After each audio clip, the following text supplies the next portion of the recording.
Kevin Hart will not be hosting the Oscars. That is the most recent news that came 24 hours after we found out that he was gonna be hosting the Oscars. What happened? Well, there is a controversy surrounding some tweets and some jokes that he told around 10 years ago, up to about 7 years ago. And it resulted in this tweet. These two tweets together. First, he said, "I have made the choice to step down from hosting this year's Oscars. This is because I do not want to be a distraction on a night that should be celebrated by so many amazing, talented artists. I sincerely apologize to the LGBTQ community for my insensitive words from my past. I'm sorry that I hurt people. I am evolving and want to continue to do so. My goal is to bring people together, not tear us apart. Much love and appreciation to the Academy. I hope we can meet again." On my watch, this happened an hour after he released a video on his Instagram that told kind of a different story. Take a look. So I just got a call from the Academy, and that call basically said, "Kevin, apologize for your tweets of old, or we're gonna have to move on and find another host." Talking about the tweets from 2009, 2010. I chose to pass. I passed on the apology. The reason why I passed is because I've addressed this several times. This is not the first time this has come up. I've addressed it. I've spoken on it. I've said where the rights and wrongs were. I've said who I am now versus who I was then. I've done it. I've done it. I'm not gonna continue to go back and tap into the days of old when I moved on and I'm in a completely different space in my life. The same energy that went into finding those old tweets could be the same energy put into finding the response to the questions that have been asked years after years after years. We feed in the internet trolls and we reward them. I'm not gonna do it, man. I'm gonna be me. I'm gonna stand my ground. So there's a lot there. What do we think about that video we saw in relation to the tweets we ended up seeing and the whole story? So I just want everybody to be absolutely sure about the chronology, right? So Academy Awards calls them, says, "Hey, there's these tweets that people are bringing up where you're making jokes about gay people," and I'll tell you what one of them was. He told his son that if you caught him playing with a dollhouse, stop, that's gay, okay? So now, remember, he didn't actually say that to his son. That was a joke that he told, okay? And then there are others, okay? So they say, okay, you gotta apologize for that. Kevin Hart does the video saying, no, I'm not gonna apologize. But you saw his reason there, and I think it's relevant. He said, because I've already apologized many times, you're bringing this back up again, and so how many times do I have to apologize for this? And it's not part of my routine and I don't do it anymore. So no, I'm gonna stand my ground. And full and well knowing that they could part ways. They did part ways, and he's like, that's fine. Okay, you do you, I'll do me. But then he issues an apology anyway, which you can give him credit for because he already lost the job, but he still decided to apologize. Or that could be his agent going, you don't understand, this could have larger ramifications and you could lose more jobs. I don't know, I have no idea which one of those two it was, right? So the things to discuss are, now that you understand like the timing of it, when do you say enough's enough? How much leeway do comedians get to tell jokes? And when do we say somebody's reformed? What does it mean to be reformed, etc.? So, well, you look, I'm in a unique perspective here because I wrote bad stuff back when I was a Republican, right? And it was meant to be offensive and politically incorrect and all that stuff. And so, of course, I'm in the camp of, yeah, I mean, if it was a long time ago and you're not that same person anymore, of course, at some point we got to get past it. Now, he's taking down some of those tweets today. It's a little different than my situation. I took down the stuff I wrote like over a decade ago when no one knew about it. I took it down because of me. I was like, that's not who I am and I don't like it. And so I took it down, right? And they went to like the Wayback Machine, and it was, in that case, it was actual alt-right trolls that did it. And in this case, it's not really trolls, it's people who are in the LGBT community saying, if you spread that stuff around, that winds coming back on us as hate.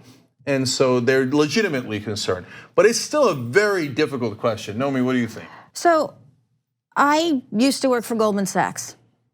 And I now say a lot of negative things about Goldman and about the banking industry, and I've written lots of books on it and everything else. I continue to get questions about why I left, what I was doing there, etc. I understand that there is a frustration attached to being repetitive. At the other side of that, though, this was the Academy Awards, and this was a moment where you can step back and say, look, instead of doing that Instagram and saying, I've said it before, I'm honestly a different person now, which can be completely 100% true, but the reality is, it was the Academy Awards, it was a stage potentially for him, for his career, and for just the idea of past accountability and moving that message forward to millions of people, not just sort of in the Twitter universe, but actually physically on TV, people who might not know who he is, to just have said, look, Academy, I get you're concerned, I've said it before, but let me tell you this directly if that is actually how he felt. Right. Now, Brent, we're two kind of reformed people, if you will. As a person who didn't get it wrong from the get-go, what is your perspective? There's a couple of things. First, just like there's certain things that I've done, like say in my relationship, there's certain things I've done wrong, they're so bad, so stupid, that every time they come up, I just have to apologize for them. And no matter how many times it comes up and I apologize for them, in those situations, like whoever I'm in the relationship with does not lose the moral high ground by saying like, you were terrible that time, this was bad, and there are certain things like, I know I was drunk at a bar once and there was a World Cup game going on and there was a German guy and I said something about the Holocaust and how I was mad about it and he was like, I'm sorry. There's certain things that are really, really bad that, and he hadn't apologized to me personally, and I'm sure he had that interaction and has been told that if that comes up, like apologize. With this is not the Holocaust. This is some terrible tweets. Like I'm gonna read, why does Wayne 215 have so many pictures of me in his phone? What are you, some type of fat F that takes pics of small black men all day? Like that is an unsolicited one. The first one that you mentioned to me is a comedic take on what a lot of dads have, despite how like aware and like woke they are about like homophobia. There is a bit that he has that he spells it out. That one that you mentioned, one of my biggest fears is my son growing up and being gay. That's a fear. Keep in mind, I'm not homophobic. Be happy, do what you want to do. But for me, as a heterosexual male, if I can prevent my son from being gay, I will. Now that is a comedic bit about what's wrong with Kevin Hart in Kevin Hart's mind. So that bit to me, Louis C.K. does something like that, and I know he's not one it's good to bring up at this point, but like within the context of the bit, I think that's okay. But the one I read before about just randomly calling someone an F, whatever, that's bad. And he should apologize for it, especially in the context of going on the Academy Awards. Say the right words in a row. There's 11 of them, string them out, say it, mean it. You were wrong, you admit that you're wrong. But then there's this thing that's like this wobble where you don't want to admit it. You're tired of it. It's been so much on my mind. I'm so mad that I have to do this again. No one knows you've done it multiple times. You just admitted that. Yeah, so that's a great point, Brett. And so like in a relationship, it's a little different because so now you guys are gonna hate me more than for what I wrote back when I was a conservative, okay?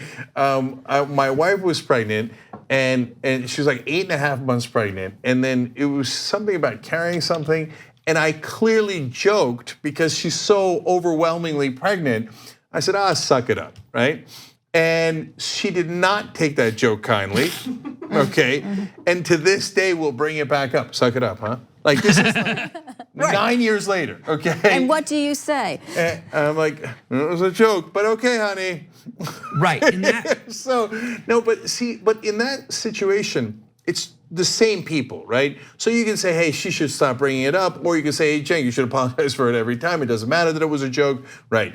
But in this case, it's different people that didn't know that you had said it, that found out you said it. It's not like they're bothering you again.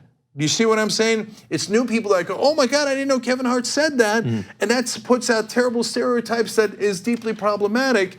And so, and I know that it's quote unquote annoying to you to keep having to apologize, and I get that. Like if every time anybody Nomi did an interview, they're like, Goldman Sachs, Goldman Sachs, Goldman Sachs. You'd be like, all right, but I've answered it 1,000 times, right? So But this is a different situation. Brett, Nomi are right. This is Academy Awards. It's a good time to just do it one more time at least, right? And do it in a big way and say for all the people that didn't hear my earlier apology. Like, so let me be clear about why I think I'm a better person today than when I was making those jokes.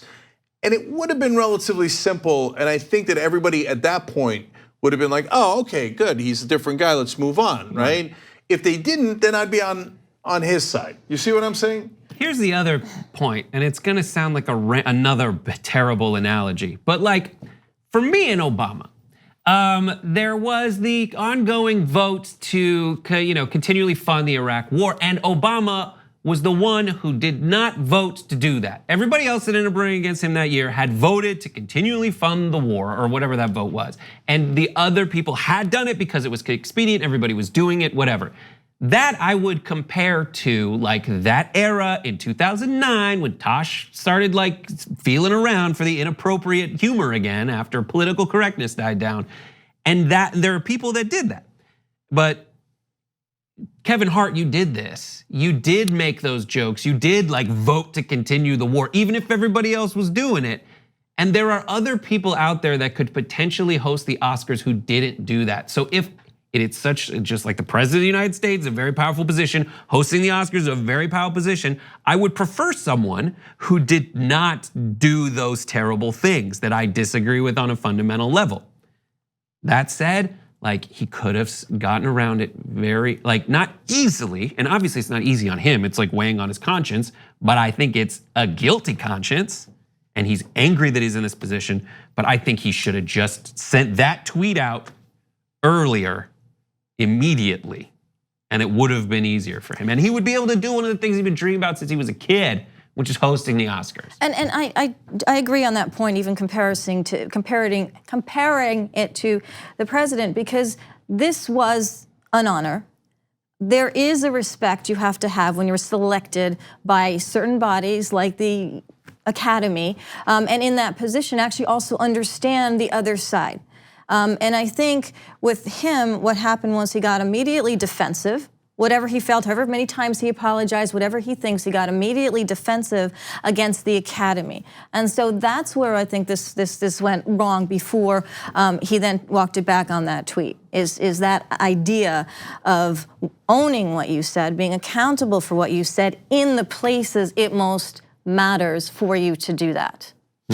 Yeah, and look, one last criticism and then one last defense. He said in a longer post before the apology, he said, stop looking for reasons to be negative.